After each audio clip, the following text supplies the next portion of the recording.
क्यों रो रही है रानी? मत रोना, चुप हो जा रानी। रानी चुप हो जा रानी, सब ठीक हो जाएगा, चुप ना। बस अब रोना बंद कर दे।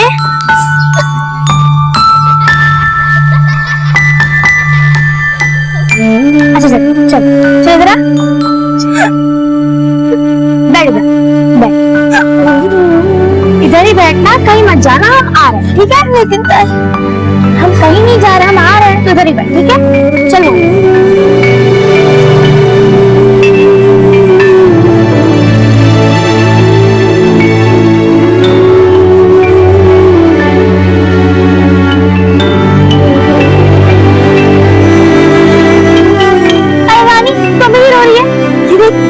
क्या लाए?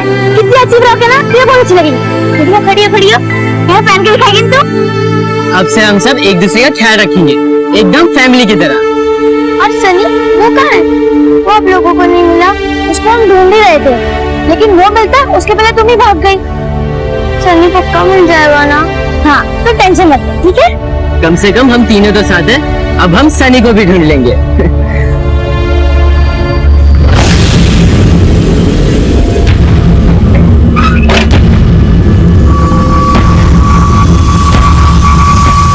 शारदा का घर यही?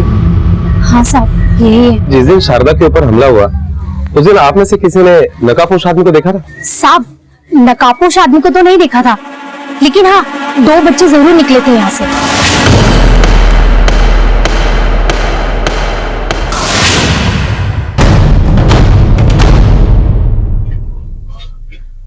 करके अच्छी तरह से तलाशी।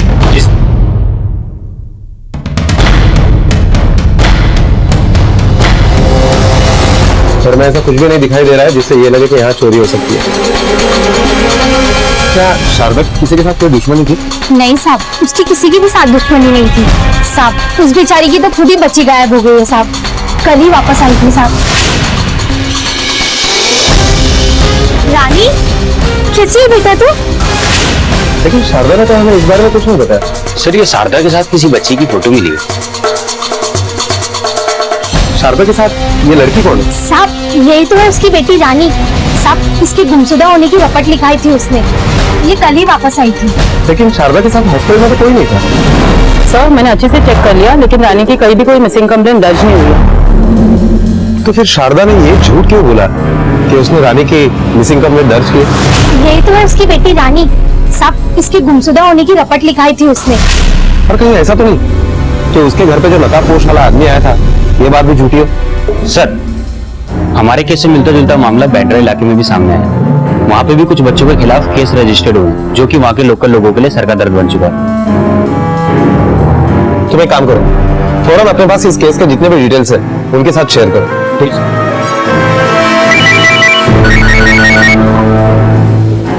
हेलो, पेशेंट शारदा हॉस्पिटल से भाग गई है। क्या? आखिर ये सब हो क्या रहा है? ये बच्चे चाहते क्या है? कहीं ये कोई बड़ी साजिश को अंजाम तो नहीं देना चाहते? रानी की डिस्क्रिप्शन से तो लगता है कि गैंग की तीसरी मेंबर यही लड़की है। मोदी जी पहले रानी अपनी मर्जी से खुद घर लौटती है, और ये शारदा के झूठ की वजह क्या हो सकती है? कहीं ऐसा तो नहीं कि शारदा भी इन सब में इन्वॉल्व हो? और उसकी रानी की एफआईआर वाली बात भी झूठी थी, और अब तो वो भी गायब है। अब हमारे पास सिर्फ सनी है जो हमारे इन सारे सवालों का जवाब दे सकता है। सनी हम जानते हैं कि तुम झूठ बोल रहे हो, तुम्हें सब कुछ याद है। अभी भी वक्त है, सच सच बता दो, तो हम तुम्हें यही रखेंगे, घर पर जाने भी नहीं देंगे।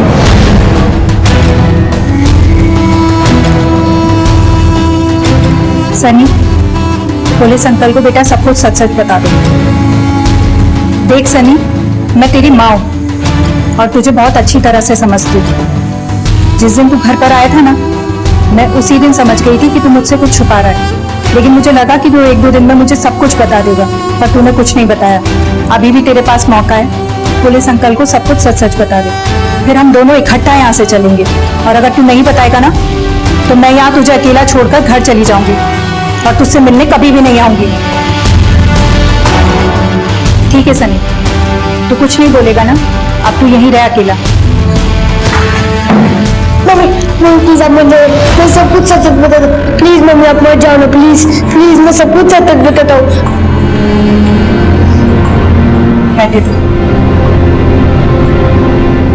मैं झूठ बोल रहा था, मुझे सब कुछ अच्छे से याद है। मैं खुद घर से भागा था।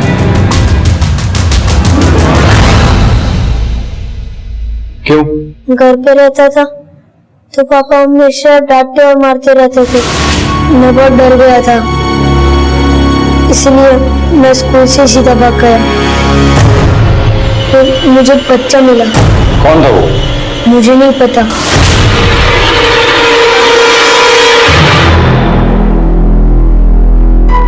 अरे यार, आपने मेरी बॉल देखी कहाँ गई? कोई सामने ही गई है।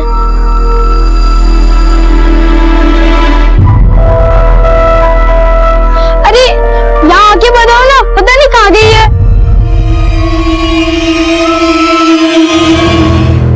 उन लोगों ने मुझे किडनैप कर लिया था। मैंने ये सब बात छुपाई क्योंकि अगर मैं ये बात बताता कि मैं घर से भाग गया हूँ तो पापा मुझे बहुत मारते, इसलिए मैंने ये सब नाटक किया। उसके बाद क्या हुआ? उन्होंने मुझे कमरे में बंद कर दिया था। उन्होंने मुझे ही नहीं, बहुत जैसे एक्सीडेंट हुआ उन्होंने फिर से दरवाजा खोलने की कोशिश की, लेकिन वो नहीं खुला। हम डर गए थे कि वहाँ कोई आ ना जाए और हमें पकड़ ना ले, इसलिए भाग गए। उस एक्सीडेंट के बाद तो तुम लोग टेम्पो से भाग गए थे, फिर अपने अपने घर क्यों नहीं गए? परी दीदी नहीं चाहती थी कि हम घर जाए। हमें अच्छी तरह से पता है कि हमारे साथ क्या हुआ है। घर जाने की सोच नहीं मत, समझी? वो हमारी लीडर थी। मोनू भैया उनकी हर बात मानते थे। यहाँ सबसे बड़ा मैं हूँ, लेकिन हम सबकी लीडर परी है, तो जितना वो कहेगी वही करना है हमें, समझे? जब मोनू भैया ने बताया कि उन्होंने अपने मम्मी पापा को जान से मार दिया, याद है ना कितनी बेरहमी से मैंने अपने माँ बाप को मारा था? तो मैं और रानी उनसे डरने लगे। जरा देख के बताओ, क्या ये वही लड़की थी? नहीं, ये तो रानी है। उस आदमी का स्केच बना सकते हो तुम? नहीं, मुझे उसका चेहरा अच्छे से याद नहीं।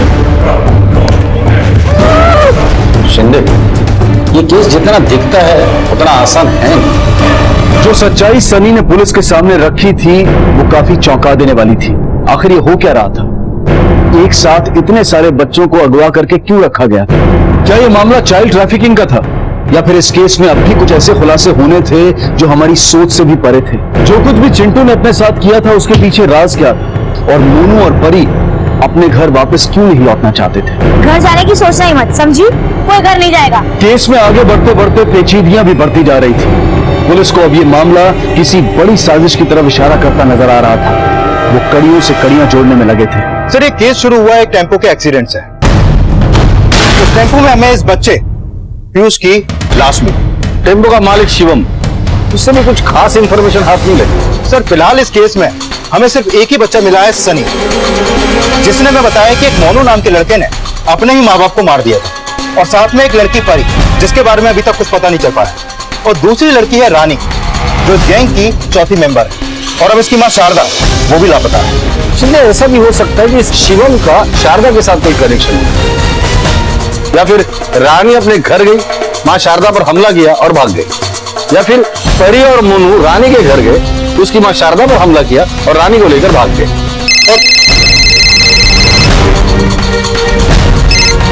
हेलो, क्या? सर, घर का पता तो यहीं का है। ये रहा सर, ये वही जगह जहाँ पर शिवम और मनोज रहते हैं। यहाँ तो ताला लगा हुआ है। अरे भाई साहब, यहाँ ये शिवम कहाँ गया, कुछ पता है? नहीं सर, उसके बारे में मुझे कुछ नहीं पता। ठीक है शिंदे, ये शिवम ने पहले हमसे झूठ बोला और अब गायब। मैंने उनसे पूछा था कि उसके माँ बाप कहाँ हैं। उन्होंने बताया कि वो वहीं पास में रहते हैं और उनको घर जाना है। ये शिवम को जल्द से जल्द ढूंढना हो। सर, उसके आईडी पर उसका परमानेंट एड्रेस लातूर के नारायण गांव का है। हो सकता है वो वहीं पर भाग गया हो। मुझे नहीं लगता वो लातूर गया होगा, क्योंकि उसे पता है कि हम लोग वहां तक भी पहुंच सकते हैं। फिर भी चांस लेते, लातूर पुलिस को इन्फॉर्म करो और उसके घर पे 24 घंटे नजर रखो। सर, ये शारदा का क्या करना है? अभी तक उसकी कोई खबर नहीं मिली। शारदा के कॉल रिकॉर्ड निकल और उसके मोबाइल की एक्चुअल लोकेशन क्या है वो पता। Okay sir. सर, मेरी शारदा के पड़ोसियों से बात हुई। उनका कहना है कि शारदा अपनी बेटी से बहुत प्यार करती थी। शिंदे, अगर ऐसी बात है तो फिर शारदा ने उनसे झूठ क्यों बोला? परी तू ठीक है ना? हाँ। ताई ताई, बहुत प्यास लगी है, पानी पीना है। मैं पानी लेके आती हूँ। मोनू पर्स।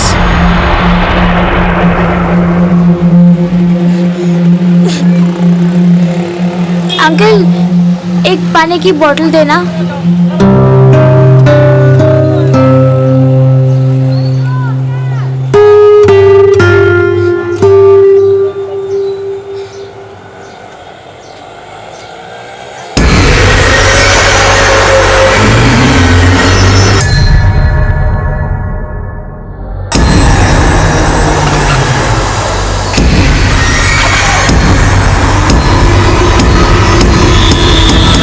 हुआ क्या?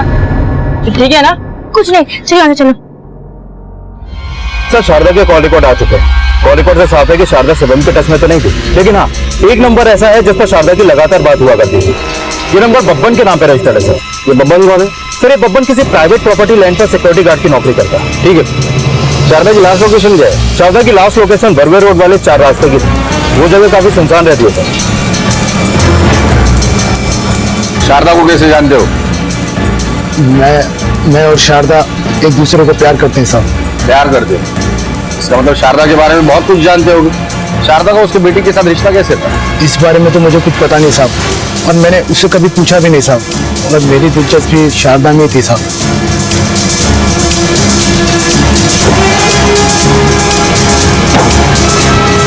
लोकेशन तो यही है, आसपास सर्च करो सर।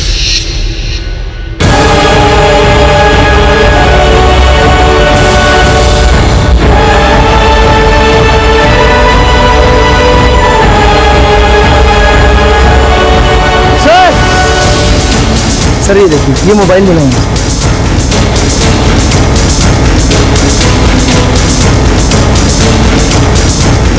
वहां किसी की चप्पल भी पड़ी है।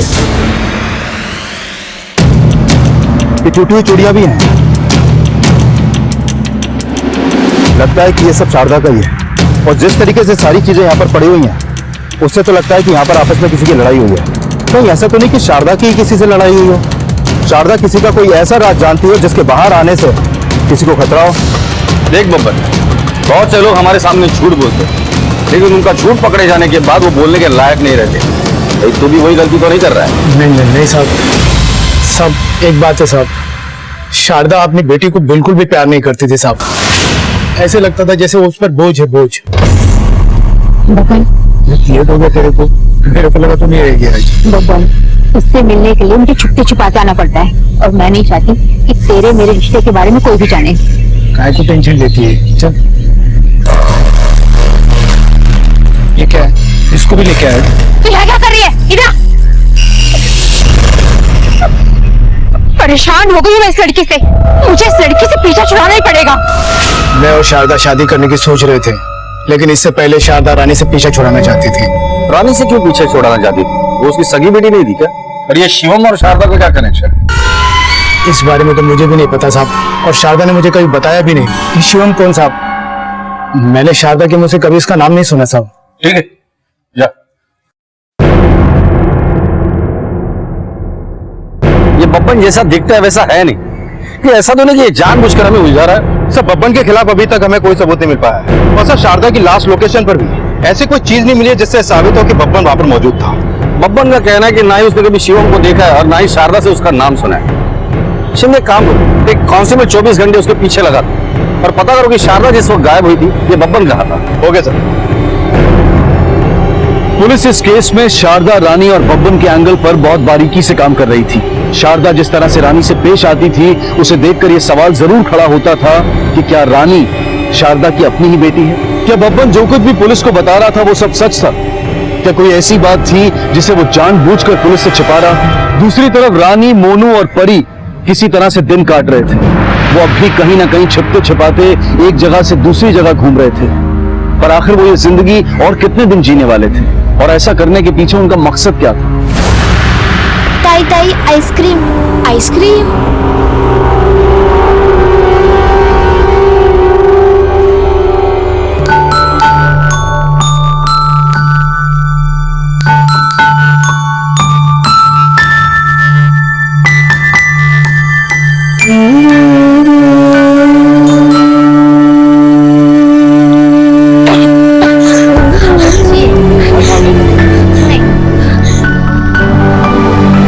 ठीक है ताई। हाँ मैं ठीक हूँ। सर ये बब्बन के कॉल रिकॉर्ड और लोकेशन डिटेल्स। इसके मुताबिक बब्बन परसों शाम 5 बजे बर्वे रोड 4 रास्ते के पास था। और शारदा के कॉल रिकॉर्ड के हिसाब से उसकी लोकेशन भी वही थी। इसका मतलब बब्बन उसके साथ था। उठाकर लेकर इस बब्बन को। Okay sir. बताता हूँ साहब, मैं उस वक्त वहीं था साहब। मैं कहीं फंस ना जाऊं, इसीलिए मैंने आप लोगों को ये बात नहीं बताई। बबन, इधर, और ये क्या? इनको चोटें कैसे हैं? बबन, हमें यहाँ से भागना होगा। क्यों? वो एक लफड़ा हो गया है। शायद पुलिस को पता चल गया है कि मैं रानी से छुटकारा पाना चाहती थी और वो लोग मेरे को ढूंढ रहे होंगे। तूने रानी के साथ ऐसा क्या किया? बोल, जो पुलिस मुझे ढूंढ रही है। ये सब मैं तेरे को बाद में बताएगी। मेरे को इन सब से बाहर निकलना है। तू चल रहा है ना मेरे साथ? अरे देख, मेरे को पैसे भी है, हम यहाँ से दूर निकल जाएंगे। और मेरे को एक आदमी मिला है, वो मेरे को इन सब लफड़ों से बाहर निकाल देगा। कौन है वो आदमी? वो सब मैं तेरे को बाद में बताएगी। देख कितना पैसा है मेरे पास, कितना पैसा है। तू चल रहा है कि नहीं चल रहा मेरे साथ? मैं लालच में आ गया था साहब, और मैंने उसको हाँ बोल दिया। वो मुझे लेकर 4 रास्ते पर गई। वहाँ पर सुनसान जगह पर कोई भी नहीं था साहब। मैं पेशाब करके वापस आ रहा था। कौन था वो आदमी? मैं बहुत दूर था साहब, और ये सब इतना अचानक हुआ साहब, मैं देख नहीं पाया। ऐसा हो ही नहीं सकता कि तुमने कुछ देखा ना हो। कुछ तो देखा होगा। साहब एक ब्लू कलर की वैन थी साहब वो, और वो जो नंबर प्लेट है ना साहब, उसके आखिर में 2 अक्षर मैंने देखे साहब, 4 और 8। और आगे के 2 ऐसे धुंधले से दिखाई नहीं दिए साहब। गाड़ी के पीछे मैंने फुटबॉल का स्टिकर देखा था बड़ा सा। बब्बन इस वक्त पुलिस की हिट लिस्ट पर था। बब्बन की दी हुई जानकारी के हिसाब से शारदा के पास काफी पैसे थे और वो सब कुछ छोड़ छाड़ कर कहीं दूर चले जाना चाहती थी। बड़ा सवाल यह था कि शारदा के पास इतने पैसे आए कहां से? क्या ये पैसे उसके पास किसी गलत तरीके से आए थे? क्या बब्बन इस बार जो कुछ बता रहा था वो सब सच था? फिलहाल पुलिस के पास इस केस में महज 2 नंबर थे और उसी के आधार पर पुलिस को वो वैन ढूंढ निकालनी थी। पुलिस के हाथ लगी हर इंफॉर्मेशन का वो बारीकी से इस्तेमाल कर रहे थे और कोई मौका नहीं छोड़ रहे थे सच्चाई तक पहुंचने का। अब भी मोनू और परी की जिंदगी कई सवाल लिए खड़ी थी। दिन रात एक कर दिए थे।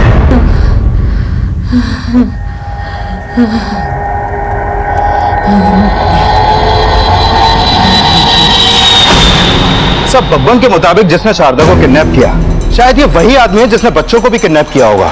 और शारदा नहीं, ये प्लान बनाया होगा कि वो उसके साथ भाग जाएगी। सर कहीं ऐसा तो नहीं कि शारदा इन सबके साथ मिली हुई हो? अगर ऐसी ही बात है तो उसने शारदा पर हमला क्यों किया और शारदा को किडनैप क्यों किया? शारदा के पास पैसे कहां से आए? या शारदा कोई गैर कानूनी काम करती थी? सीधे सवाल तो कई है, लेकिन सबसे पहले तुम उस वैन का पता लगाओ। ओके। पुलिस ने कार की सुराग में एक गैराज की छानबीन की और आखिरकार उनके हाथ कामयाबी लगी। साहब आप जिस वैन की बात कर रहे हैं वैसी एक वैन तो हमारे पास आती है सर्विसिंग के लिए। उस वैन की डिटेल्स हमें दीजिए। साहब अपना गैरेज इतना बड़ा तो है नहीं, इसलिए हमारे पास इतनी डिटेल्स रहती नहीं। हाँ मैं उस वैन का आपको नंबर दे सकता हूँ, वो हम लोग रजिस्टर में लिख लेते हैं।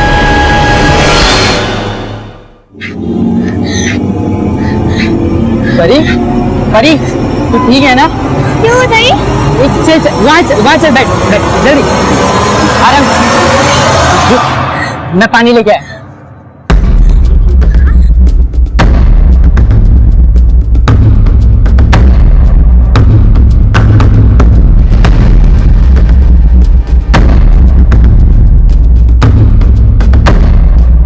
परी, वो दे।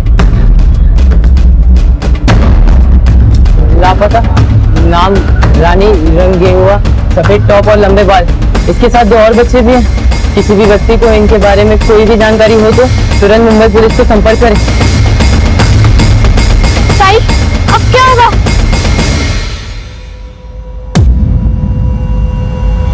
मोनू, पुलिस, तो पुलिस। भागो ऐसे, भागो। सर आरटीओ से हमें गाड़ी के ऑनर की डिटेल्स मिल गई है। वो वैन किसी प्रशांत मोरे के नाम रजिस्टर्ड है और एड्रेस कलीना का है।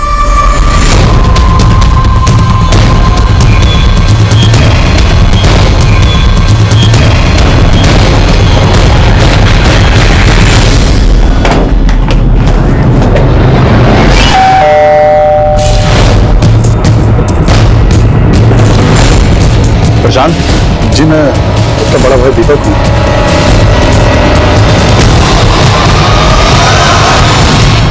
सर ये सोनम है, प्रशांत की वाइफ। प्रशांत है कहाँ अभी? जी वो तो बाहर है। एक्चुअली मेडिकल रिप्रेजेंटेटिव का काम रहता है उनका, तो एक क्लिनिक से दूसरे क्लिनिक उनको जाना पड़ता है। आप क्या करते हैं? सर फिलहाल तो मैं जॉबलेस हूँ, मगर आप ये सब क्यों पूछ रहे हैं? एक किडनैपिंग और मर्डर केस के सिलसिले में हम यहाँ पर आए थे। प्रशांत के साथ साथ हमें एक औरत शारदा की भी तलाश है। एक गिरोह है जो बच्चों को किडनैप करता है। सर, मेरी बेटी परी वो पिछले 4 हफ्तों से लापता है। मैंने कंप्लेंट भी रजिस्टर करवाया है अपना कलीना पुलिस स्टेशन में, लेकिन अब तक उसका कुछ पता नहीं चला। आपकी बेटी 4 हफ्तों से लापता है? Yes sir. ठीक है, आप अपनी बेटी और प्रशांत की फोटो दीजिए और प्रशांत का मोबाइल नंबर भी दीजिए।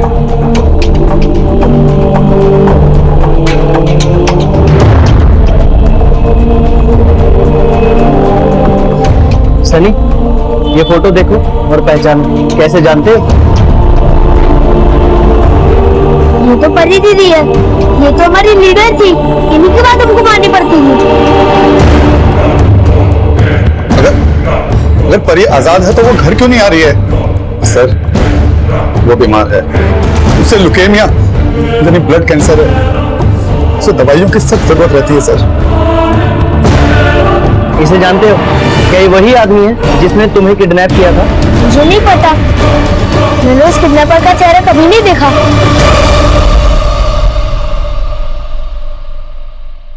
सर, कहीं ना कहीं शारदा, शिवम और प्रशांत ये तीनों आपस में जुड़े हुए हैं, और जिसने किडनैप किया है वो कोई चौथा है।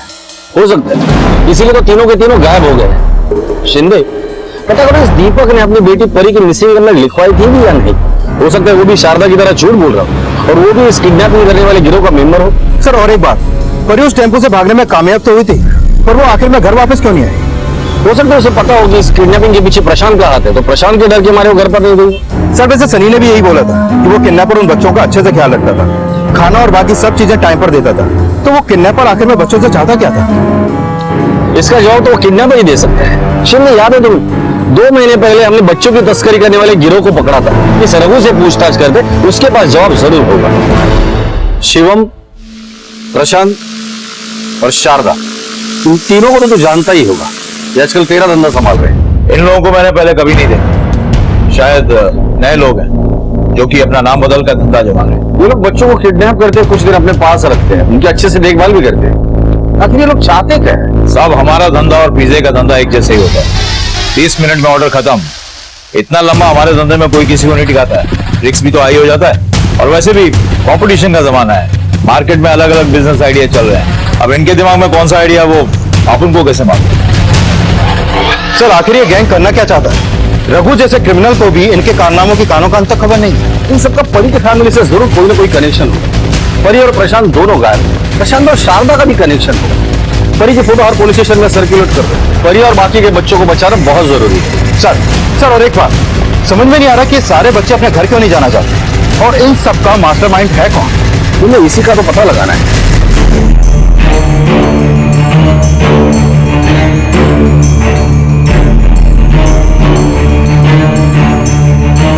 दीदी, ये बच्चे को जानती हो? उसकी मम्मी शांति। तो सिग्नल पे खिलौना जो बेच रहे ना, वही तो है उसकी आई।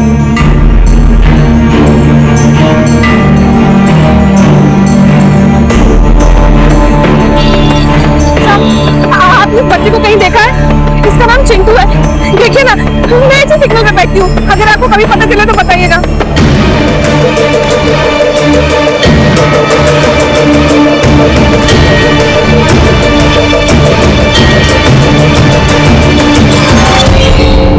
पहले हमें सिर्फ शांति ही चिंटू की फोटो लिए उसकी खोज में यहां वहां घूमते हुए दिखाई दे रही थी, लेकिन अब एक औरत भी थी जो चिंटू को ढूंढते हुए दिख रही थी। आखिर कौन थी औरत, और क्यों वो अचानक इस तरह से चिंटू को ढूंढ रही थी? इस केस में अब भी ऐसे कई सवाल थे जिनके जवाब मिलने बाकी थे। सब परी के बारे में हमने और पता लगाया। परी के चाचा मेडिकल रिप्रेजेंटेटिव हैं, और परी के फादर पिछले करीब 1 साल से घर में ही बैठे हुए हैं। और सर, ये भी पता चला है कि परी को ल्यूकेमिया नाम की एक बीमारी है, जिसके चलते परी को time to time proper treatment और दवाइयों की जरूरत पड़ती रहती है। सब परी के फादर ने परी के इलाज के लिए अपना सब कुछ बेच दिया, घर, गाड़ी, घर का सामान, सब कुछ। अभी वो अपने भाई के यहाँ रहता है। शिंदे, अगर ऐसी बात है तो ये दीपक परी के इलाज के लिए पैसे कहाँ से लाता है? कि ऐसा तो नहीं कि इलाज के खर्चे के लिए दीपक कोई उल्टा सीधा काम करता हो, या फिर ऐसा भी हो सकता है कि खर्चे से तंग आकर इसीलिए परी को गायब किया या घर से निकाल दिया हो। वैसे उसका भाई प्रशांत, उसका फोन ट्रेस हुआ? सर प्रशांत के ऑफिस से पता चला है कि प्रशांत 12 तारीख को एक मेडिकल कॉन्फ्रेंस अटेंड करने के लिए कल्याण गया था, पर तब से वो किसी को नहीं मिला और उसका फोन भी स्विच ऑफ है। ढूंढो इस प्रशांत को और दीपक पर नजर रखना। Okay sir.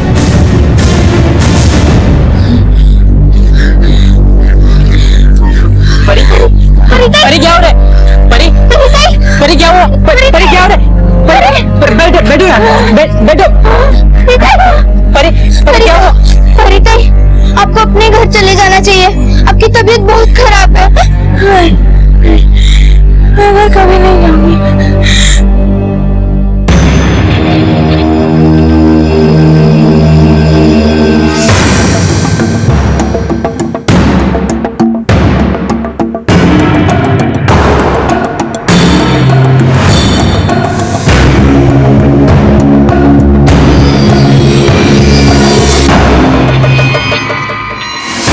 हेलो सर, दीपक अभी घर से निकला है और उसे देख के मामला कुछ गड़बड़ सा लग रहा है। ठीक है, तुम उसका पीछा करो और उसके हर मूवमेंट की जानकारी हमें दो। ओके सर, खबरी का फोन था, उसने दीपक को कहीं संदिग्ध रूप से जाते हुए देखा है। मैंने उसको दीपक को फॉलो करने के लिए बोला है। चलो। रानी, हम परी के बिना कैसे रह पाएंगे? यही तो है जो हमारी हिम्मत है। हमें फौरन इसके लिए कोई जगह ढूंढनी होगी जहाँ इसका ध्यान रख पाए। परिताई, ए संजना, जो तू ये धंधा कर रही है ना, शराब के नाम पर लोगों को ठग रही है ना, बंद कर दे इसे। उनको अपने मन से दान करने दे, उल्लू मत बना उनको। ए दीपिका, तू ये जो अपना ज्ञान है ना अपने पास रख, जा अपना काम कर। तू जा, अरे चल जा, अरे तू जा, बात तू जा। करती है। हट यहाँ से। बात कर रही है। हमारी मदद कीजिए आंटी, हमारी मदद कीजिए, भगवान के लिए। उसकी तबीयत बहुत खराब है, हमारी उसे बचा लीजिए आंटी, प्लीज हमारी मदद कीजिए। अरे क्या हुआ इसको? पता नहीं, लेकिन इसकी तबीयत बहुत खराब है और हमारे पास घर भी नहीं है। मदद नहीं किया तो इसकी जान चली जाएगी। प्लीज बचा लीजिए, हमारी मदद कीजिए प्लीज।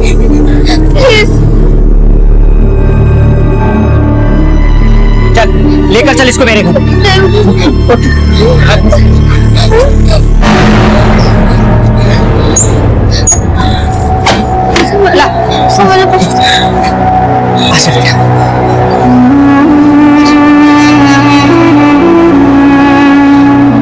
अभी ठीक लग रहा? अब तुम लोग इधर ही रोकोगे जब तक तुम लोग की दोस्त ठीक नहीं हो जाती। ठीक है आंटी। कोई बात नहीं, मैं तुम लोग के लिए कुछ लेके आती हूँ। हाँ परी, तुम चिंता मत करो, हमें रहने के लिए घर मिल गया। अब तुम जल्दी ठीक हो जाओगी। हाँ परिताई।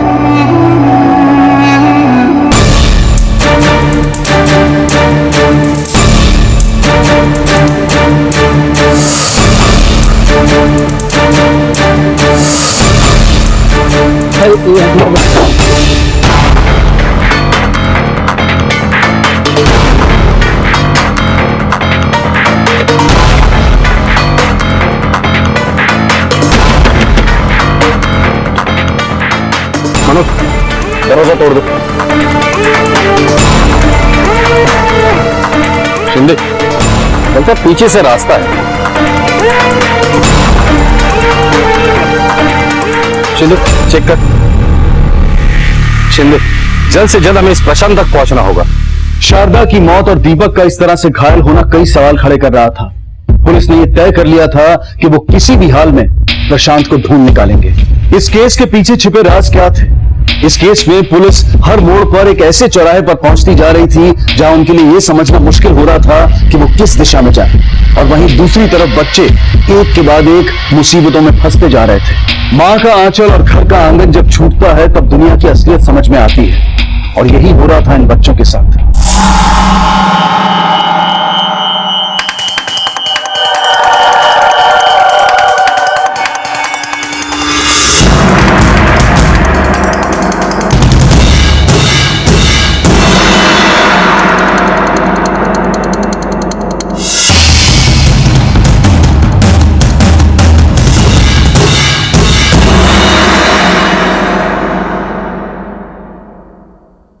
चलो बच्चों, तुम लोग को भूख लग गई होगी, चलो खाना खाएंगे। चलो उठो बेटा। थैंक यू आंटी, हम अब ज्यादा दिन बोर्ड नहीं रहेंगे, हम 2 में यहाँ से चले जाएंगे। कैसी बात कर रही है बेटा? जब तक तू ठीक नहीं हो जाएगी तू कहीं नहीं जाएगी, ठीक? हाँ चलो खाओ।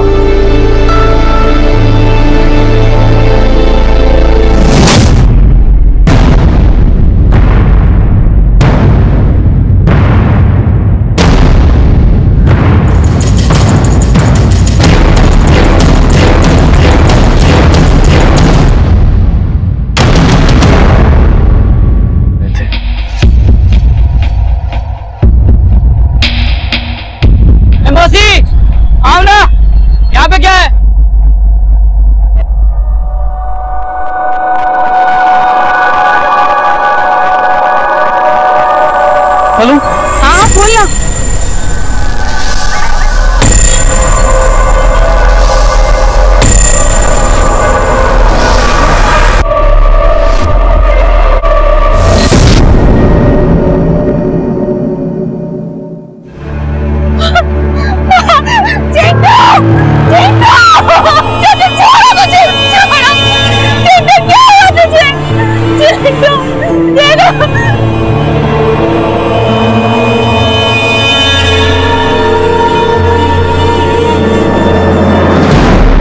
किसने किया ये सब? सर, मैं अपनी बेटी को ढूंढना चाहता था और कुछ दिन पहले ही पता चला कि क्या भाग गई? कैसे भाग गई? अरे बेवकूफ, परी किसी भी हाल में घर नहीं पहुंचनी चाहिए, समझे? दीपक भाई साहब को पता चल गया ना तो आफत आ जाएगी। किसी भी तरह ढूंढ निकालो उसे। मैंने प्रशांत को कैद कर रखा था सर। आखिर में बहुत मार खाने के बाद उसने मुझे बताया सर कि सिर्फ शारदा ये बात जानती है कि मेरी बेटी कहाँ है। उसने मुझे शारदा के घर के पास के शॉप का नंबर दिया जिससे वो उससे कांटेक्ट करता था सर। तो शायद इसी वजह से शारदा के कॉल रिकॉर्ड में कुछ नहीं। फिर तुमने क्या किया? मैंने शारदा को फोन करके 4 रास्ता पर बुलाया जहां मैंने उसे किडनैप कर लिया। बाद में मैंने उसे बहुत मारा, बहुत टॉर्चर किया, लेकिन उसे भी नहीं पता था कि मेरी बेटी कहाँ है। जब शारदा को तुम्हारी बेटी के बारे में कुछ पता ही नहीं था तो तुमने इसे मार क्यों डाला? नहीं सर, वो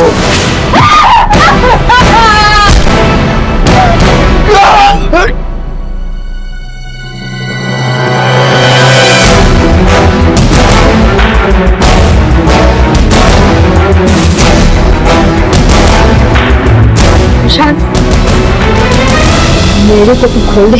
मैं तुम्हें ऐसे तो नहीं छोड़ सकता ना। वैसे भी तुम मेरे बारे में बहुत कुछ जान चुके हो।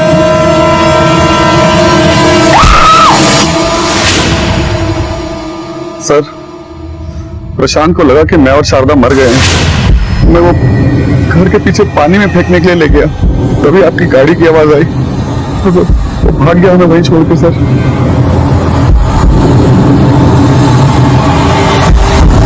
सर कहीं ऐसा तो नहीं कि दीपक अपना जुर्म छुपाने के चक्कर में हमें गुमराह कर रहा हो?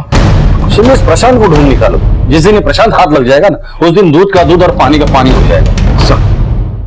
सर, कलीना रोड पे जो सूटकेस में बच्चे की लाश मिली थी ना, ये उसकी पोस्टमार्टम रिपोर्ट है।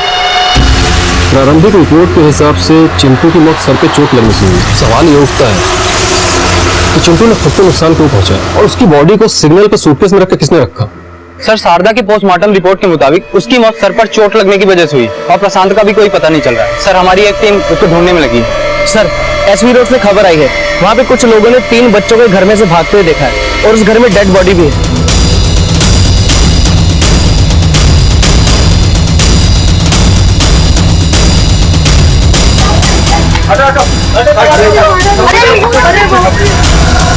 हटिए हटिए। माने राउत, चप्पल बाहर निकालिए।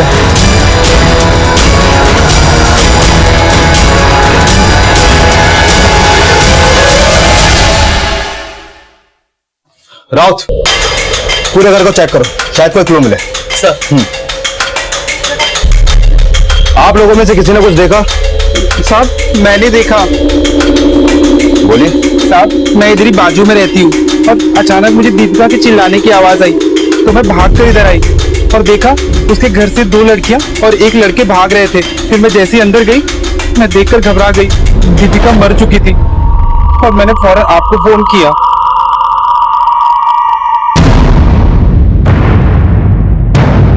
यही बच्चे थे? जी साहब, यही बच्चे थे।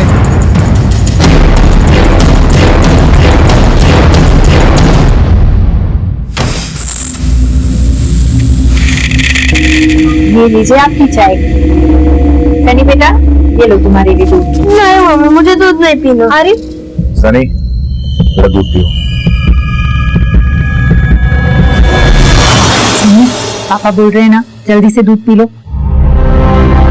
मम्मी, पापा, यही तो वही लड़का है जिसने मुझे बॉल ढूंढने की हेल्प ली थी और इसके ही लोगों ने मुझे किडनैप किया था। पक्का यकीन है? हाँ।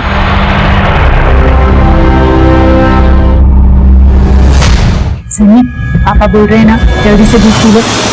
मम्मी, पापा, यही तो वही लड़का है जिसने मुझे बॉल ढूंढने की हेल्प ली थी और इसके ही लोगों ने मुझे किडनैप किया था। तुम्हें पक्का यकीन है? हाँ। सर कुछ समझ में नहीं आ रहा, जो बच्चा दूसरे के बच्चों को किडनैप करने में मदद करता था उसी का खून हो गया। मुझे कुछ क्लू मिला जिससे ये पता चले कि उस बच्चे की लाश को सिग्नल पे किसने छोड़ा था? नहीं सर, अभी तक तो नहीं, लेकिन हमारी कोशिश जारी है। हमारे कांस्टेबल सीसीटीवी फुटेज चेक कर रहे हैं। बहुत जल्द पता चल जाएगा कि उस सिग्नल पे वो बैग किसने रखा। ये प्रशांत और शिवम, इसकी क्या अपडेट्स? अभी तक कोई सुराग नहीं मिला। हरिताई, हरिताई, हरिताई, हरिताई। क्या हो गया? तुम यहीं रुको, मैं डॉक्टर को बुलाइए प्लीज। जल्दी बुलाइए प्लीज।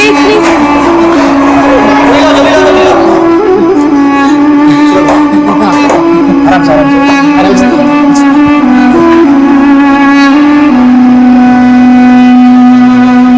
Hello police. सर, मैं एक अनाथ हूँ। मैं एक अनाथ आश्रम में रहा करता था, जहाँ के सभी बड़े लोग मुझे मारा करते थे, जानवरों की तरह सलूक करते थे। इन सब के लिए मैं इंसान ही नहीं था सर। इसलिए मैं जब वहां से भागा तो मैंने एक कहानी बनाई कि मैंने अपने माँ बाप को मार दिया ताकि सब मुझसे डरे। मुझे पता था कि मेरी आई ने मुझे बेच दिया था, पर मैं ये नहीं चाहती थी कि मेरी आई किसी मुसीबत में पड़े। तो मेरी आई के प्यार के लिए तड़पती थी। सर, दीपिका आंटी ने हमारी जान बचाते बचाते खुद की जान गंवा दी।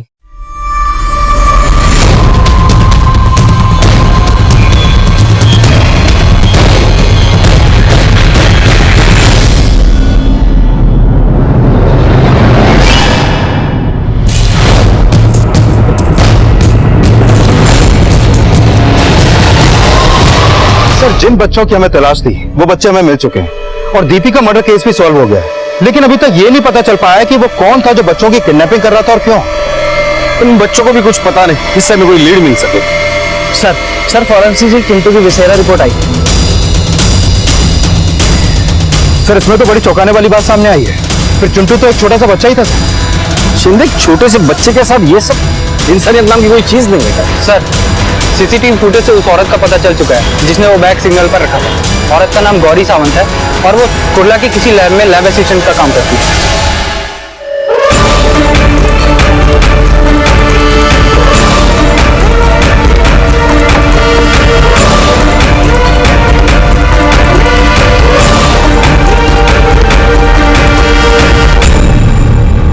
ये पकड़ो तुम्हारे और ये तुम्हारे। अब तक का सारा हिसाब क्लियर, ठीक है ना? अपना हिसाब तो क्लियर कर लिया, अब कानून का हिसाब भी क्लियर कर दे। सर, इस सब का मास्टरमाइंड प्रशांत था। मैं तो बस प्रशांत के लिए काम करती थी। उन बच्चों को किडनैप करके क्या कर रहे थे उनके साथ? बच्चों को किडनैप करके हम उनकी बॉडी पर वो सब दवाइयों का इस्तेमाल करते थे जिनका रजिस्ट्रेशन बड़ी बड़ी फार्मा कंपनीज के पास भी नहीं है। उन दवाइयों के साइड इफेक्ट्स इतने स्ट्रॉन्ग होते थे कि लीगली ये सब करना पॉसिबल नहीं था। सर, मेरी जॉब की वजह से फार्मा कंपनी में मेरा आना जाना लगा रहता था। वहीं से मुझे बहुत सारी दवाइयों का पता चला जिसे गवर्नमेंट इंसानों पर इस्तेमाल करने से मना करती थी। तो सर, वहीं से मुझे आइडिया मिला और मैंने ये ऑपरेशन सेटअप करना शुरू कर दिया। हम इन बच्चों का चारा बना के ही दूसरे बच्चों को किडनैप करवाते थे। मैंने एक सुनसान जगह पर अपनी लैब बनाई, वहीं पर बच्चों पर एक्सपेरिमेंट करता था दवाइयों। अगर कोई बच्चा बच जाता था तो वो दलाल के जरिए किसी और काम के लिए बेच देता था। सर, मुझसे चिंटू की मौत देखी नहीं गई।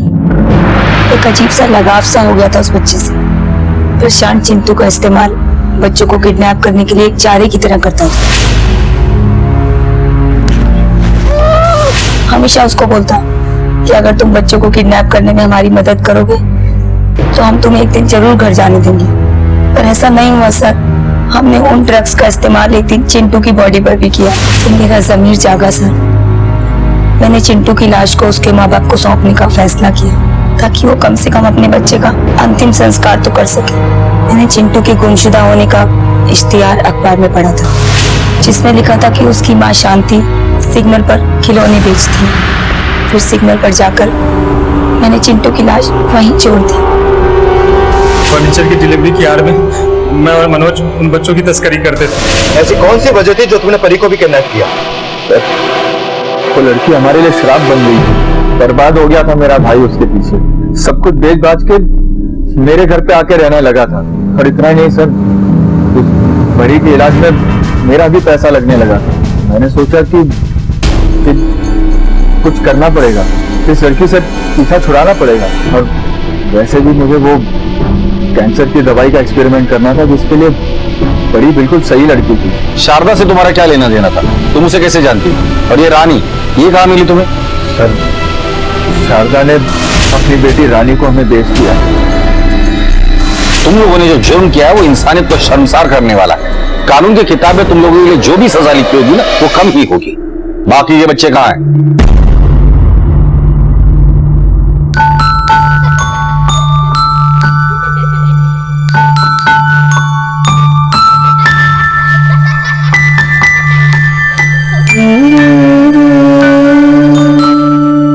बेटा, हमें पता है कि तुम्हें तुम्हारे अंकल ने किडनैप किया था। एक बात बताओ, जब तुम उनके चुंगल से भाग गई थी तो अपने घर क्यों नहीं गई? मैं अपने पापा से बहुत प्यार करती हूँ। मैं उन्हें परेशान करना नहीं चाहती थी। मेरी इस हालत के कारण उनका सब कुछ बिक गया। मैं घर वापस जाकर उन पर बोझ नहीं बनना चाहती। परी बेटा,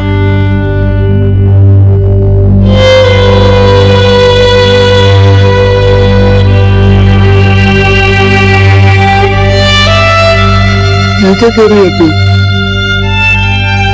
बेटी अपने बाप के लिए बोझ होती है क्या? मुझे तो सब कुछ तू है। मुझे ये पैसा, बंगला, घर, गाड़ी, ये सबका करना ही क्या है?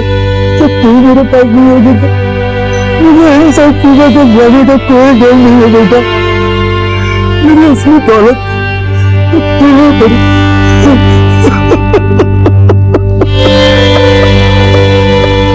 आखिरकार ये गुत्थी सुलझी।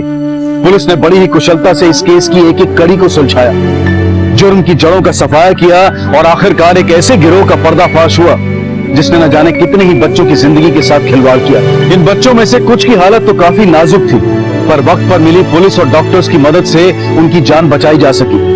पुलिस ने अवैध तरीके से चल रही सारी लैब्स पर छापे मारे और सारी गैर कानूनी सामग्री को जब्त कर दिया। शॉर्टकट में चंद पैसों के लिए प्रशांत ने जो कुछ भी किया वो ये सवाल खड़ा करता है कि क्या हमारे समाज में इंसानियत बिल्कुल खत्म हो चुकी है? परी ने अपनी बीमारी की वजह से बढ़ते बोझ को अपने पिता के कंधों से उतारने के लिए अपना घर छोड़ दिया।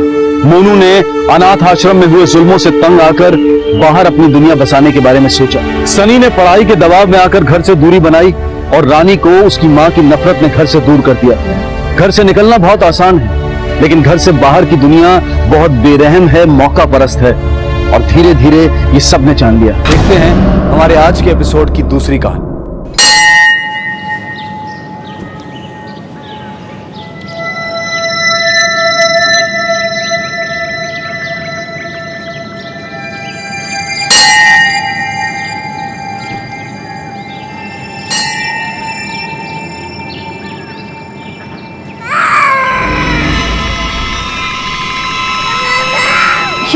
किसका बच्चा है? अरे भाई साहब, बहन जी, ये बच्चा किसका है?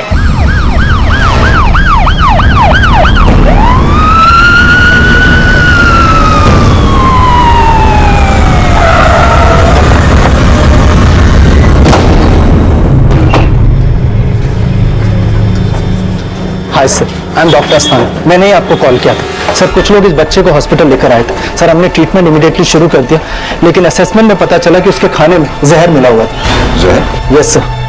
और बच्चे की तबीयत कैसी है? सर हालात काबू में, he is out of danger now. लेकिन सर हम इसे अभी डिस्चार्ज नहीं कर सकते। बच्चा काफी छोटा है, उसे रिकवर होने में अभी काफी टाइम लगेगा सर। डॉक्टर, इस बच्चे के इलाज में कोई कमी मत रखिएगा सर। जो होगा हम देख लेंगे। Sure sir. Thank you doctor. Thank you sir. आवश्यक।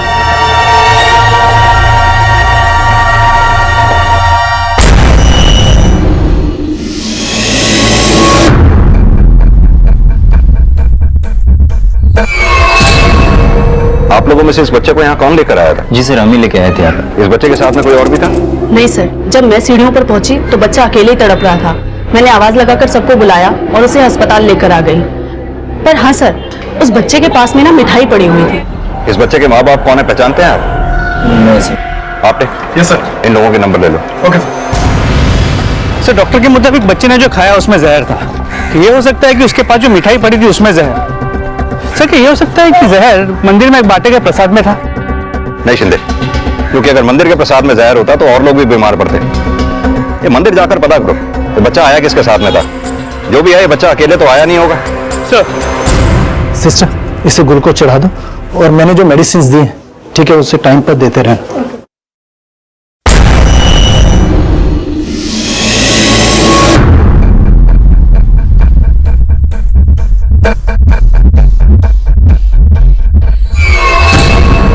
एक मासूम बच्चे को जहर देकर मारने की कोशिश, क्या ये किसी गलती का परिणाम था या फिर सोचा समझा अपराध? लेकिन ये जहर भरा खाना उस बच्चे तक पहुंचा कैसे? इस बच्चे के माता पिता कहां थे और वो औरत कौन थी जो इस पूरी घटना को छुप कर देख रही थी? ये केस अपराध की मंशा और उसके नतीजे का ऐसा घिनौना चेहरा सामने लाने वाला था जो व्यथा और वेदना की पराकाष्ठा थी। पुलिस अब उस मंदिर तक पहुंच चुकी थी जहां से उस बच्चे को हॉस्पिटल लाया गया था।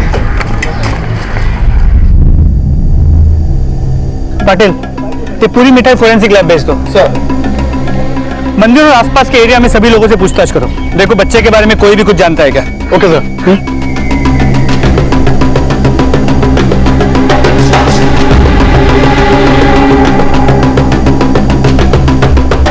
हो साहब, इस लड़के को मैंने देखा है। एक औरत इसे लेके यहाँ आई थी। औरत लेके आई थी? जी। किस तरफ से आई थी? इस तरफ से आई थी सर। बहन जी, पूजा की थाली तो लेके गई है साहब। वो औरत तो किसी गरीब घर की लग रही थी, लेकिन बच्चा अमीर लग रहा था, इसलिए मेरे ध्यान में है। तुम्हें कुछ याद है उस औरत के हाथ में कोई मिठाई का डब्बा हो या वो बच्चे को कुछ खिलाने की कोशिश कर रही हो? इतना तो याद नहीं है साहब, पर हाँ, उस औरत को देखकर ऐसा लग रहा था कि वो उस बच्चे की माँ नहीं होगी, उसकी आया होगी और उसे मंदिर लेके आई होगी घुमाने के लिए। अच्छा, उस औरत का चेहरा तुम्हें याद है? थोड़ा थोड़ा याद है साहब। फूल वाले की सहायता से तुरंत उस अनजान औरत का स्केच तैयार करवाया गया। उस फूल वाले के डिस्क्रिप्शन से बनाया गया उस औरत का स्केच। फूल वाले ने यह भी कहा था कि ये औरत उस बच्चे की माँ तो नहीं लग रही थी। सीधे समझ में नहीं आता इस औरत का इस बच्चे के साथ क्या संबंध हो सकता है। ये आसपास के थानों में इस बच्चे का और इस औरत का फोटो सर्कुलेट करवाओ। शायद किसी थाने में इस बच्चे की मिसिंग कंप्लेंट दर्ज हुई हो। सर।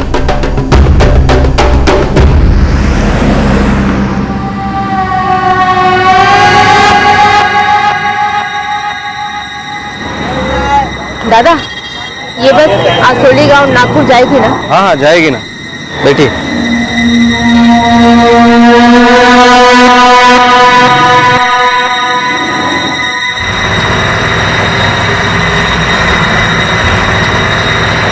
हाँ बोलो, टिकट बोला। मावशी, मावशी, कुठलं तिकीट? एक तरफ पुलिस उस अनजान औरत को स्केच के जरिए तलाश रही थी और वहीं दूसरी तरफ उसने अपना रुख नागपुर की तरफ कर लिया। शायद इस केस का अगला पड़ाव नागपुर का असोली गांव था।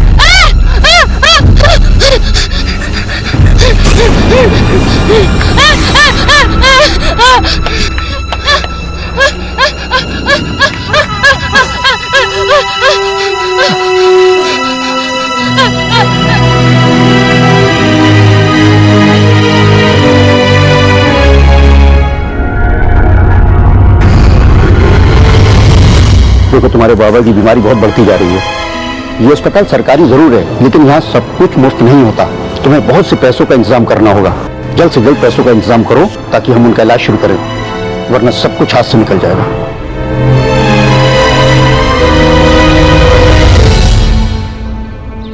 कहाँ खो गया तू? जल्दी जल्दी कर। सपने देखता है। सर,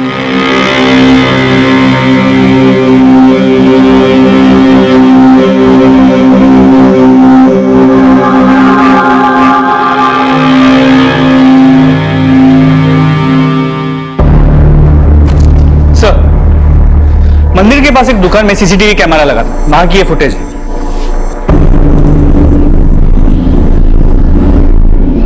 बच्चा तो वही है। बच्चा कितना कंफर्टेबल है इस औरत के साथ। पीछे करना। लेकिन सर, ये औरत इस बच्चे की मां तो नहीं लग रही। बच्चे के कपड़े देखिए, औरत के कपड़े देखिए। हाँ, तो हो सकता है ये औरत इस बच्चे की आया हो। इस बच्चे की मिसिंग कंप्लेंट के बारे में कुछ पता चला? नहीं सर, अब तक कोई लीड नहीं मिला है। शिंदे, आसपास के एरिया में पता करो ऐसी कौन सी एजेंसीज हैं जो बच्चों के लिए आया और मेड सप्लाई करती हैं। हो सकता है वहां से इस औरत के बारे में कोई डिटेल मिले। शिंदे, मुझे लगता है ये केस मेड बैटरिंग का भी हो सकता है। हो सकता है ये आया अपने मालिक से किसी बात पर नाराज हो, तभी इसने इस बच्चे को मारने की कोशिश की।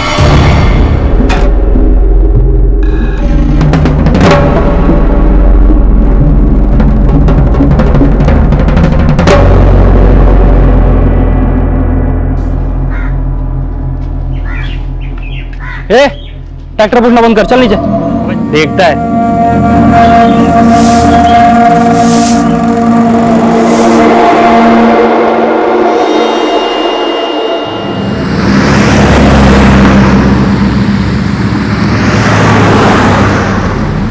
तुम्हें बहुत से पैसों का इंतजाम करना होगा ताकि हम उनका इलाज शुरू करें, वरना सब कुछ हाथ से निकल जाएगा।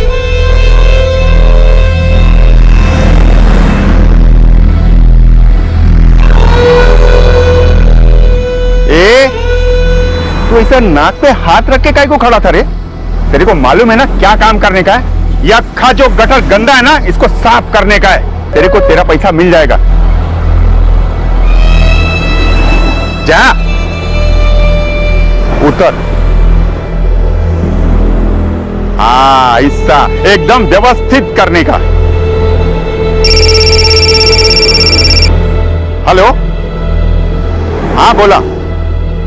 हो साहेब, झाला ना तुमचा काम। सलमान, अरे क्या कर रहा है तू नालायक? तुझे कोई और काम नहीं मिला था? चल घर तुझे बताता हूँ, चल। ओ भाऊ, काम करने दो उसको। मैं पैसा दे रहा है ना उसको। अरे नहीं चाहिए तेरा पैसा। मेरे फूल जैसे बच्चे को गटर में काम करवा रहा है। चल पाँव पर रख। काय माणूस है सरपंच।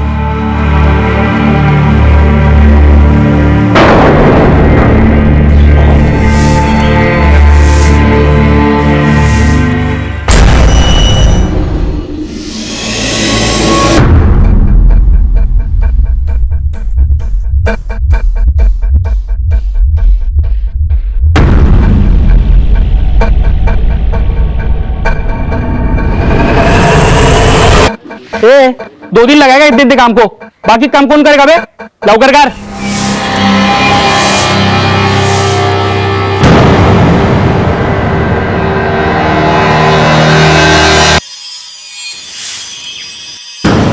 मुंबई पुलिस ने इस अनजान औरत की पहचान के लिए कई एंगल्स को इन्वेस्टिगेट किया, लेकिन वो अब तक उसे लोकेट नहीं कर पाए थे क्योंकि ये औरत नागपुर में एक और अपराध की मंशा लिए दिखाई दे रही थी और उसकी मंशा कई सवाल खड़े कर रही थी। वो क्या चाहती थी?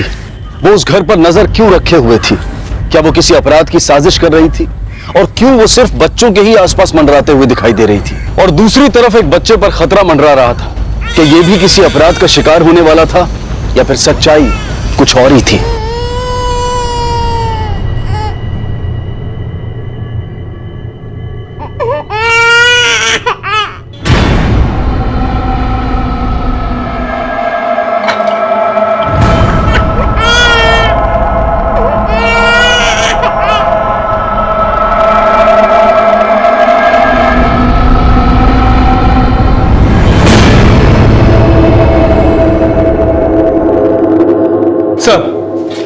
शहर के करीब करीब सारे मेड एजेंसीज में इस औरत की फोटो दिखा के पूछताछ की, लेकिन कहीं से भी कोई लीड नहीं मिला। हो सकता है ये औरत इस शहर की हो ही ना। शिंदे, मंदिर के आसपास जितने भी ग्रोसरी और केमिस्ट शॉप्स हैं, इस औरत की फोटो दिखाकर उनसे यह पता करो शायद चूहे मारने की दवा इसने वही कहीं से खरीदी हो। सर,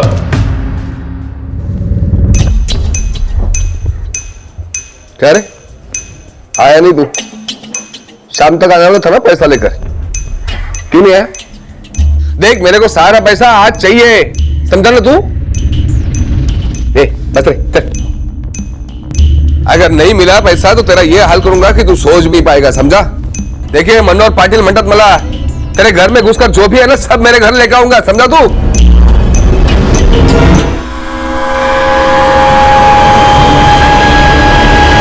क्या करना चाहती थी ये समझ पाना भले ही हमारे लिए मुश्किल हो, लेकिन एक बात जरूर समझ में आ चुकी थी कि ये पूरा मामला बच्चों से जुड़ा हुआ था। आखिर ये औरत बच्चों को ही अपना निशाना क्यों बना रही थी? क्या ये उन्हें नुकसान पहुंचाना चाहती थी? ये अब तक साफ नहीं था और इसी बीच मुंबई पुलिस के हाथ एक अहम सफलता लगी। जब हम मंदिर के पास के केमिस्ट और ग्रोसरी स्टोर्स में पूछताछ कर रहे थे, तभी एक केमिस्ट ने इस औरत की फोटो को पहचान लिया और कहा कि इसने उसी की दुकान से चूहे मारने का जहर खरीदा था। और कुछ बताया इस औरत के बारे में? नहीं सर, उसने इस औरत को पहली बार देखा था। शिंदे, एक बात समझ में नहीं आती। पहले ये औरत इस बच्चे के साथ मंदिर में हंसते खेलते आती है, फिर ऐसा क्या हुआ जो इस बच्चे से नाराज होकर उसने मिठाई में जहर मिलाकर इसे खिला दिया? हो सकता है कि मामला चाइल्ड ट्रैफिकिंग का हो सकता है ये औरत उस बच्चे को लेकर वहां मंदिर में कोई डील करने आई थी और डील कैंसिल हो गई और वो औरत इस बच्चे के साथ वहां फंस गई। इसलिए इस औरत ने उस बच्चे को जहर देकर मारने की कोशिश की ताकि वो पकड़ी ना जाए। नहीं शिंदे, अगर ऐसा होता तो ये औरत इस बच्चे को मंदिर में किसी भी कोने में छोड़कर जा सकती थी। इतना छोटा सा बच्चा इस औरत के बारे में हमें क्या बता पाता है? एक काम करो, अपने पूरे खबरी नेटवर्क को अलर्ट करो, इस औरत और इस बच्चे की फोटोग्राफ उनको भेजो, उनसे पता करने को कहो कि कहीं कोई ऐसा गैंग तो नहीं है जो इस बच्चे की सौदेबाजी में इन्वॉल्व है। सर,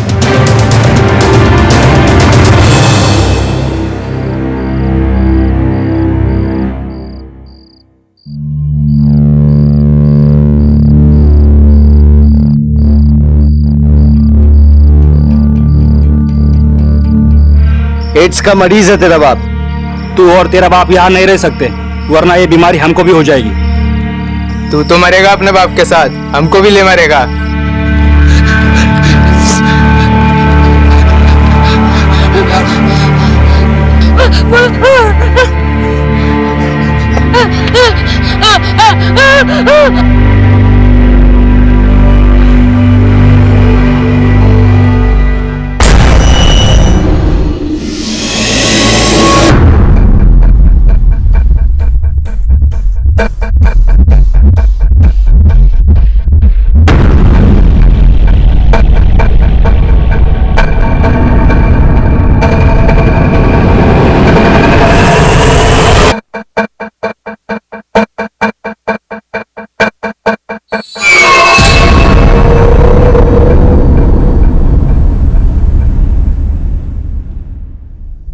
एक तरफ जहां मंदिर से मिला बच्चा अब भी पूरी तरह से ठीक नहीं हुआ था, वहीं दूसरी तरफ एक लड़की एक बच्चे के साथ दिखाई दे रही थी। क्या ये लड़की इस बच्चे को नुकसान पहुंचाने के बारे में सोच रही थी? इस केस में अब भी ऐसी कई परतें थी जो खुलनी बाकी थी। पुलिस अब भी उस औरत को तलाशने में जुटी थी जिसे उस मंदिर वाले बच्चे के साथ देखा गया था। हाँ साहब, देखा है मैंने इस औरत। नागपुर जाने के बारे में पूछ रही थी। बाद में मैंने उसको टिकट के लिए पैसे मांगे तो उसने बहुत कम पैसे दिए और फिर अरे तो बहुत कम है ना। मेरे पास अब इतने ही है। इतने ही है? ऐसा कैसे चलेगा? इतने ही है। मैं यहाँ आती जाती रहती है दादा, अगली बार आकर देती है ना। कौन सा गांव बोला था? असोली, नागपुर। असोली। हाँ सर, वो औरत के बारे में पता चला है, वो नागपुर के असोली गांव में गई है। आप एक काम करो, फौरन नागपुर के असोली गांव में जाकर इस औरत के बारे में पता करो। हमें जल्द से जल्द इस औरत को ढूंढ निकालना है। Okay sir.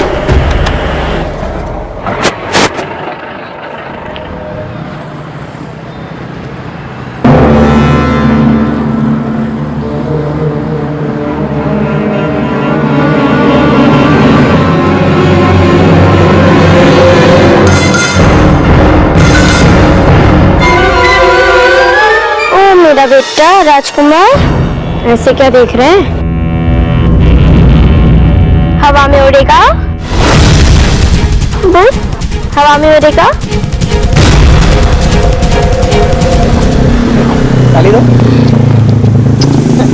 अच्छा सुनिए ना, मुझे ना क्लिप खरीदना था।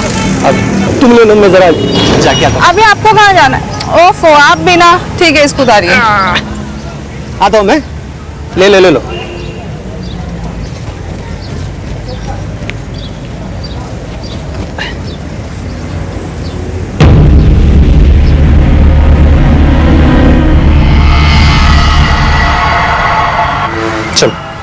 चलो चलो बेटा। क्या कुछ बताओ तो सही। हाँ घर पे चलो बताता हूँ सब।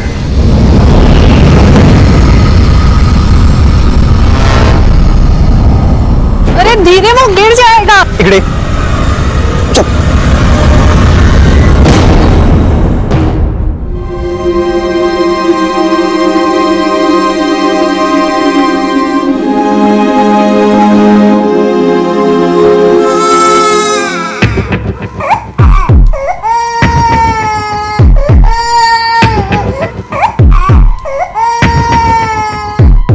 एक तरफ ये लड़की जहां इस बच्चे को नुकसान पहुंचाने के इरादे से दिखाई दे रही थी और वहीं दूसरी तरफ वो अनजान औरत फिर एक घर पर नजर रखे हुए थी।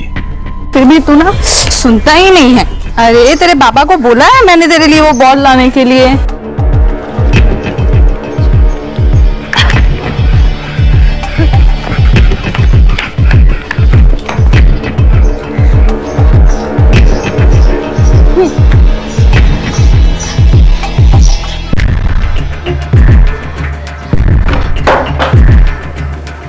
तुम्हें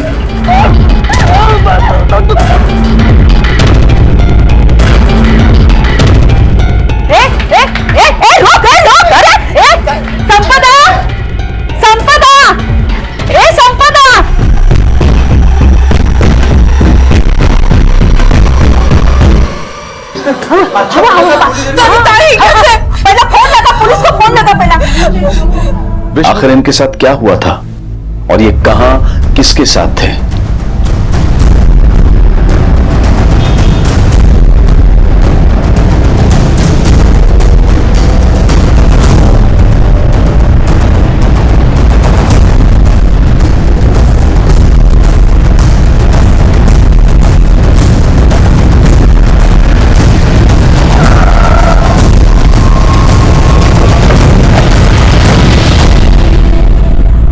क्या हुआ ये तुम्हारे साथ? साहब मैं यहाँ बैठा था, कुछ काम कर रहा था। अचानक पीछे से दरवाजे पे आवाज आई और मैंने मुड़कर देखा। साहब मैं कुछ समझ पाता उतने में ही मुझ पर हमला हुआ।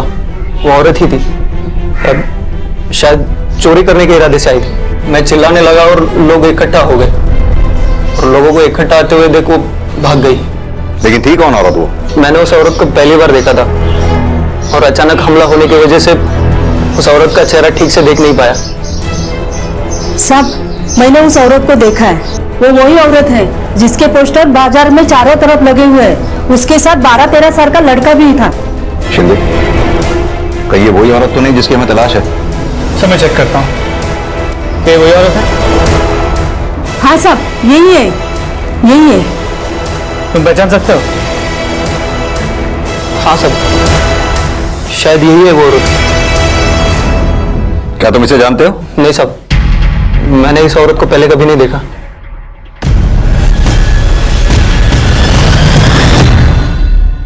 सर पहले इस औरत ने उस बच्चे को जहर देके मारने की कोशिश की और अब यहाँ विष्णु पे हमला किया। कहीं विष्णु के बेटे को चोरी करने तो नहीं आई थी। और यहाँ इस औरत ने कहा कि उसके साथ एक 13-14 साल का लड़का पहले से था। वही तो शिंदे, जिस बच्चे को वो औरत साथ में लेकर घूम रही है उस बच्चे की जान को भी खतरा हो सकता है। और वो बच्चा है किसका? और ये औरत ऐसा कर क्यों रही है? शिंदे, इससे विष्णु से भी बात करके मुझे लगा कि जैसे वो कहना कुछ और चाहता है, उसके दिल में भी कुछ और है। जी सर, इस बात को मैंने भी नोटिस की, लेकिन ये विष्णु हमसे कोई बात छुपाएगा क्यों? पर सर एक बात गौर करने वाली ये भी है कि उस औरत ने विष्णु का ही घर क्यों चुना और उसी पे हमला क्यों किया? ये विष्णु के पड़ोसियों से भी बातचीत करो, हो सकता है कोई एंगल सामने आए। इस विष्णु को भी 24 घंटे नजर रखो। सर, पुलिस को बुलाने की क्या जरूरत थी तुम्हें? मेरे होश में आने तक इंतजार नहीं कर सकती थी? देख, मुझे उस औरत की बिल्कुल भी परवाह नहीं है, लेकिन अगर पुलिस को सच पता चलता तो मुझे नहीं छोड़ती।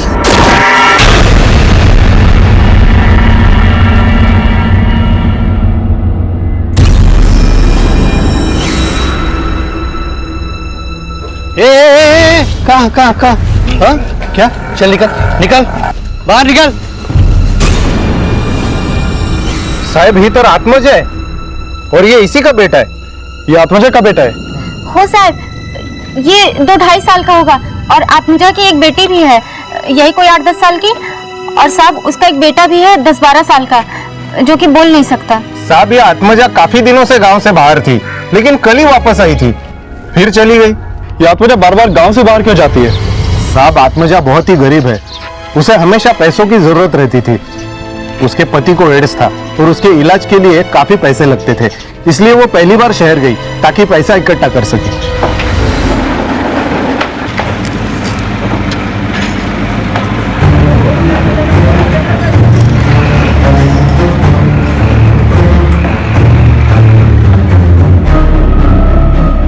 साहब आत्मजा मुंबई जाके बदल गई।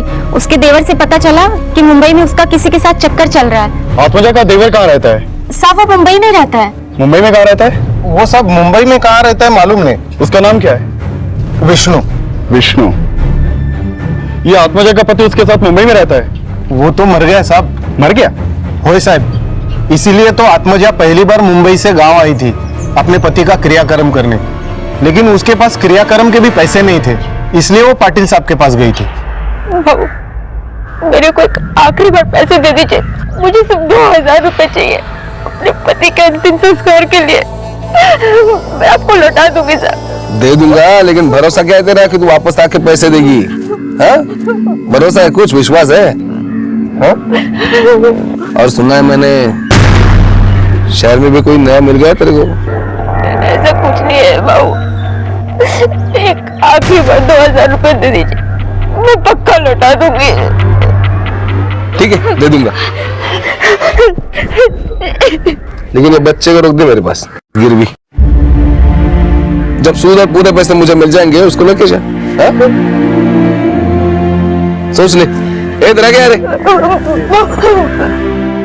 मैंने सोच लिया, अब मेरे बेटे को रख लीजिए, मैं शहर जाकर पैसे कमा कर इसको वापस लेके जाएगी। कल आत्मजा मुंबई से दोबारा खाली हाथ वापस आ गई और जबरदस्ती अपने बच्चे को ले जाना चाह रही थी, और पाटिल साहब ने जब अपने पैसे मांगे वापस तो सुना है दोनों के बीच में हाथापाई हो गई, और उसके बाद में वो अपने बच्चे को लेकर जबरदस्ती भाग गई। सगळं खोटे हो साहेब, सब झूठे मैं बोल रहा हूँ ना। हाँ, मैंने वो आत्मजा को 2000 रुपए दिया, उसकी मदद की ना साहब, उसके बच्चे को मेरे घर में रखा, उसका ख्याल रखा। लेकिन सर एहसान फरामोश लोग होते हैं साहब। वो औरत पैसे देने के बाद तो दूर, अपने बच्चे को जबरदस्ती अपने साथ ले गई, जबकि वो बच्चा उसके साथ जाना भी नहीं चाहता था। और तो और ये गोपाल को जख्मी कर दिया। ये दिखा रहे, ये देखो, ये क्या है? कि तुम हमसे झूठ तो नहीं बोल रहे हो? और अगर झूठ बोल रहे हो तो तुम्हें इतना तो पता होगा कि पुलिस वालों को सच बुलवाने के कई तरीके आते हैं। जो है यही सच है। मैं चलूं? मीटिंग है मेरी। राम राम।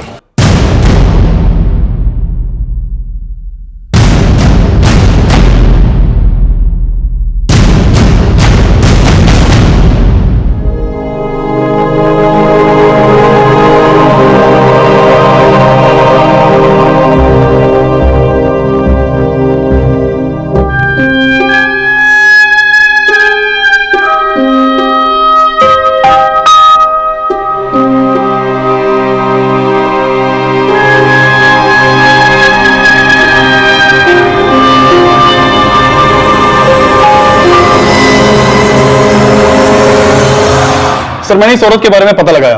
इसका नाम आत्मजा है और इसकी गोद में जो बच्चा है वो इसी का बच्चा है। इसकी उम्र लगभग 2 साल है। सर, इस औरत की एक 10 साल की बेटी है और इसका एक 12 से 13 साल का बच्चा है जिसे वो अपने साथ लेकर भाग निकली। इस औरत के ऊपर 2000 रुपए का कर्ज भी था। यानी कि एक बच्चा तो आत्मजा के साथ है जिसके साथ वो गांव छोड़कर भागी, दूसरा हॉस्पिटल में है, तीसरा यानी कि उसकी बेटी, वो कहां पर है? पिछले कुछ दिनों में उसकी बेटी को किसी ने भी नहीं देखा और ना ही किसी को कोई खबर है कि वो कहां पर होगी। सर, इस औरत का एक देवर है जिसका नाम विष्णु है और वो मुंबई में रहता है। एक मिनट, क्या नाम बताया? विष्णु। मुंबई में कहां रहता है वो? सर, उसका एग्जैक्ट एड्रेस अभी तक पता नहीं चला है। शिंदे, आत्मजा ने जिस आदमी के सिर पे हमला किया था उसका नाम भी तो विष्णु ही है, कहीं वो आत्मजा का देवर तो नहीं? इस विष्णु से अपने स्टाइल में पूछताछ करके आत्मजा का पता लगाना होगा। उठा के लाओ इस विष्णु को, इससे अपने तरीके से पूछताछ करते हैं। अब यही बताएगा कि आत्मजा कहां पर है।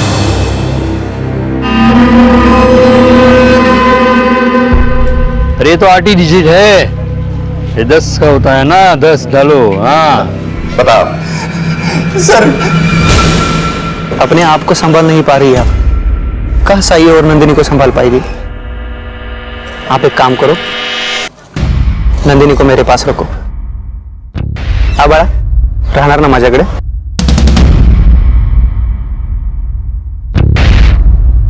उसके बाद भाभी ने नंदिनी को मेरे पास छोड़ दिया तो फिर नंदिनी है कहां?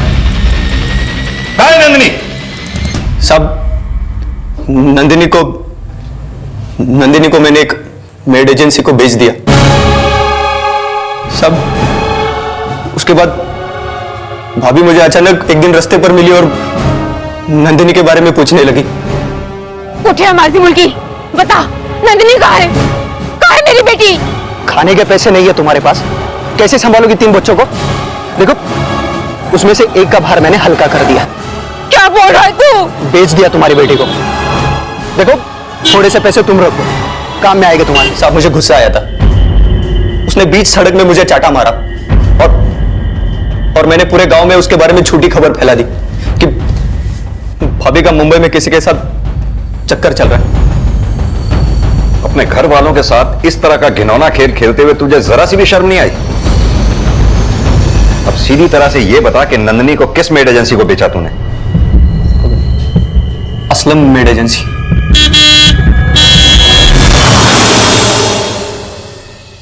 बहरी है क्या? मरना है क्या गाड़ी के नीचे? हट जा सामने से। नंदिनी कहाँ पर है? कौन नंदिनी? मैं किसी नंदिनी को नहीं जानती। वो मेरी बच्ची, वो मेरी बेटी है। मैं नहीं जानती किसी नंदिनी को। हटो। वॉचमैन, मुझे बता दो नंदिनी कैसे लोगों को छोड़ देता वॉचमैन? नंदिनी कहाँ पर? वॉचमैन, नंदिनी मेरी बच्ची है। ध्यान कहाँ रहता है तुम्हारा? किसी को भी अंदर छोड़ देते हो। निकालो इन्हें बाहर। तू फिर से आ गई? चल चल बाहर निकल। जी कहाँ पर है? मुझे बता दो। चल बाहर निकल, बाहर निकल, नंदिनी कहाँ पर है? बाहर निकल, निकल बाहर। दीपा क्या हो रहा है? सब कौन है औरत? नंदिनी के बारे में पूछ रही थी, माँ है उसकी। नंदिनी की माँ?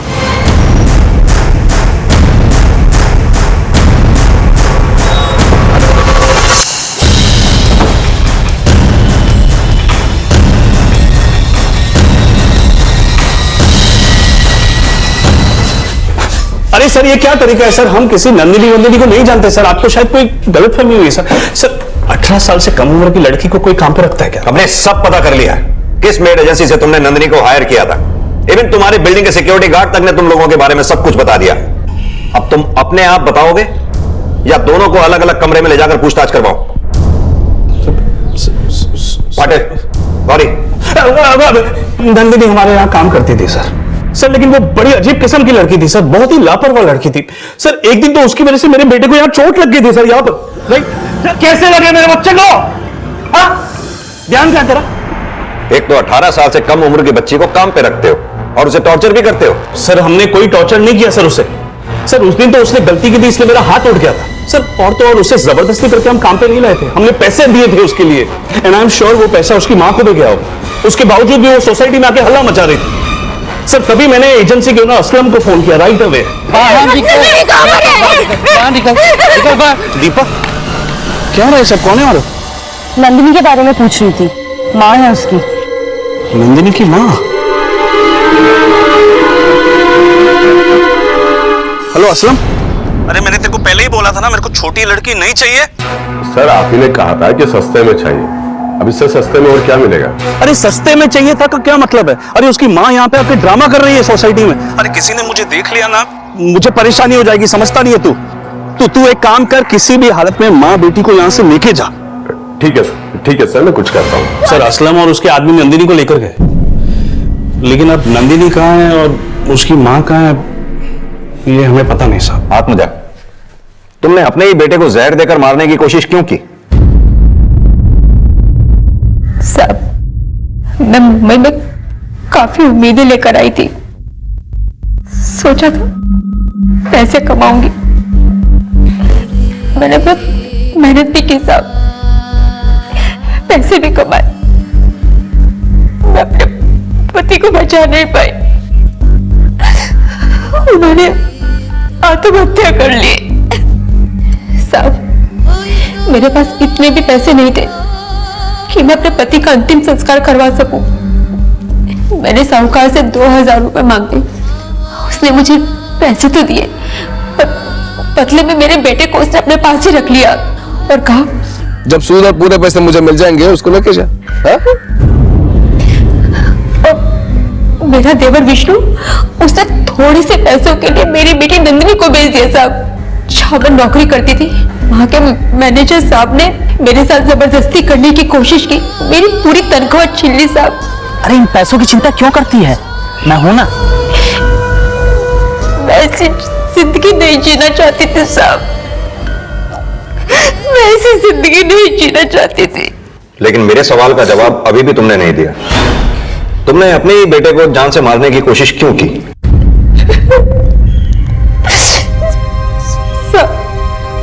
मैं अपने बच्चों को अच्छे से पाल नहीं पा रही थी।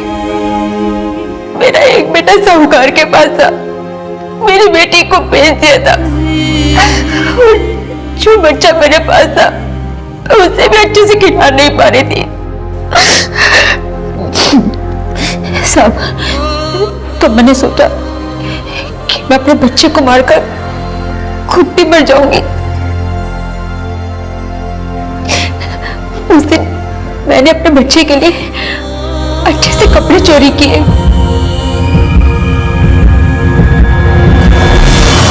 साहब, मेरे बच्चे ने कभी अच्छे कपड़े नहीं पहने थे, अच्छा खाना भी नहीं खाया था। तो मैंने सोचा कि मरने वाले दिन तो उसे अच्छे कपड़े पहना दो। साहब, इसीलिए मैं उसे मंदिर में लेकर गई। साईं, खाना खाएगा?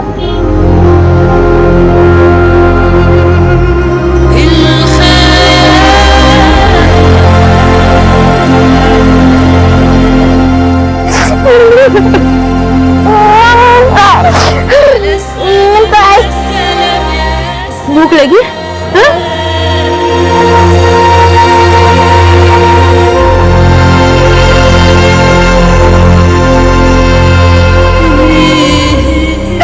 मैं अपने बच्चे को मार नहीं पाई साहब।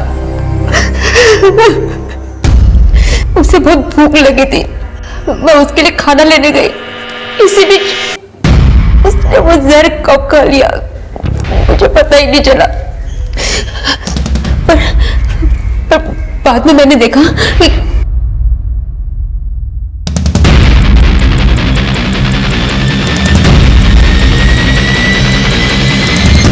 कि वो ठीक है और सही हाथों में। तो मैंने अपने दिल पर पत्थर रखकर उसे वहीं छोड़ दिया और मैं अपने दूसरे बेटे को छुड़ाने के लिए गांव चली गई। मैं अपने बच्चों के साथ रहना चाहती हूँ साहब, मैं अपने बच्चों के साथ रहना चाहती हूँ। तुमने सिर्फ अपने साथ ही नहीं, अपने बच्चों के साथ भी गलत किया।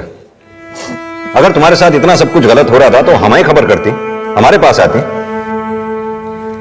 आत्मजा, अपनी जिंदगी की गुत्थियां सुलझाने के लिए यह बिल्कुल जरूरी नहीं कि बुराई का ही रास्ता अपनाया जाए। माना कि 2000 रुपए की कमी के कारण तुम्हें जिंदगी में बहुत कुछ झेलना पड़ा जो तुम्हें नहीं झेलना चाहिए था, लेकिन इसका यह मतलब हरगिज नहीं कि तुम कानून अपने हाथ में लो।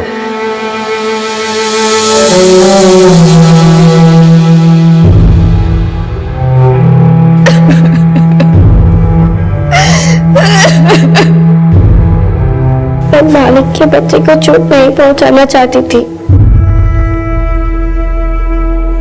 लेकिन मैं उसका मैं काम भी नहीं करना चाहती थी। वो लोग मुझसे जबरदस्ती काम करवाते थे। उस दिन मालिक के बच्चे को चोट मेरी वजह से नहीं लगी थी, मैं तो बस उसे बचाना चाहती थी। लेकिन उस दिन वो मालिक ने मुझे बहुत मारा। मैं अपने भाई के पास जाना चाहती हूँ, अपने गाँव जाना चाहती हूँ।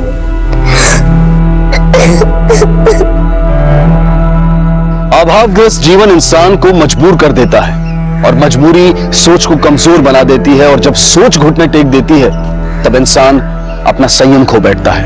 आत्मजा के साथ भी ऐसा ही हुआ। उसने गलती की, लेकिन उस गलती के कई भागीदार थे जिन्होंने उसे कभी गिरकर संभलने ही नहीं दिया, बल्कि उसे फिर से धक्का देकर अपराध की ओर धकेल दिया। हमें ये याद रखना चाहिए कि अगर हम किसी को गिरने से नहीं रोक सकते हैं तो कम से कम उसे फिर से धक्का देकर ना गिराएं। इसी विचार के साथ अब मैं अनूप सोनी आपसे विदा लेता हूं। फिर मुलाकात होगी अगले एपिसोड में एक और चौंका देने वाले केस के साथ। तब तक अपना और अपने परिवार का ख्याल रखें और देखते रहें क्राइम पेट्रोल डायल 100। सबक एक को, सीख हम सबको। जय हिंद। इस तरह के और भी एपिसोड देखने के लिए हमारे चैनल को सब्सक्राइब करें और बेल आइकन दबाना ना भूलें।